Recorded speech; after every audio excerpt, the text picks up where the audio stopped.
আরেকটা পাসপোর্টের আপডেট নিয়ে চলে আসলাম। আপনারা দেখতে পাইতেছেন আরেকটা পাসপোর্টের আপডেট, সেটা পেন্ডিং ফাইনাল অ্যাপ্রুভাল। এর আগে আমি যেই পাসপোর্টটা দিয়েছিলাম সেটা শিফট হয়ে আছে। কতদিন শিফট হয়ে আছে ওইটা আমি পরে বলতেছি, আগে এটার কথা বলি। এই পাসপোর্টটাও এর প্রায় এক সপ্তাহ পরে জমা দেওয়া হয়েছে। এই কী বলে, অ্যাপয়েন্টমেন্ট নিয়ে জমা দেওয়া হয়েছে। জমা দেওয়ার পরে এই পাসপোর্টটাও সেম সমস্যা হয়েছিল, যে গত 2 মাস যাবৎ প্রসেস ইনরোলমেন্ট দেখায়। হ্যাঁ, প্রসেস ইনরোলমেন্ট ছিল।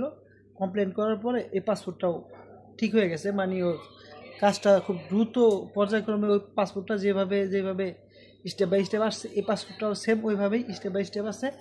এখন বর্তমানেও পেন্ডিং ফাইনাল অ্যাপ্রুভালে আছে। তো আপনার জিনিসটা দেখতে পাইতেছেন যে পেন্ডিং ফাইনাল অ্যাপ্রুভাল।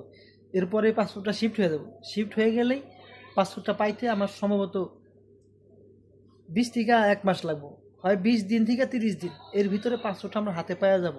এবং কতদিন পরে হাতে পাই এই জিনিসটাও আমি আপনাদের সকলকে ভিডিও করে আমার ভিডিওর মাধ্যমে আমি সকলকে জানাই দিব। আর যদি এরকম আরও ভিডিও আপনারা পাইতে চান, অবশ্যই আমার যদি টিকটক থেকে দেখে থাকেন একটা ফলো দিয়ে দিবেন, অথবা ইউটিউব থেকে যদি দেখে থাকেন তাহলে অবশ্যই সাবস্ক্রাইব করে দিবেন, অথবা যদি ফেসবুক থেকে দেখে থাকেন তাহলে অবশ্যই একটা লাইক কমেন্ট করে দিবেন। ঠিক আছে, তো ভালো থাকবেন।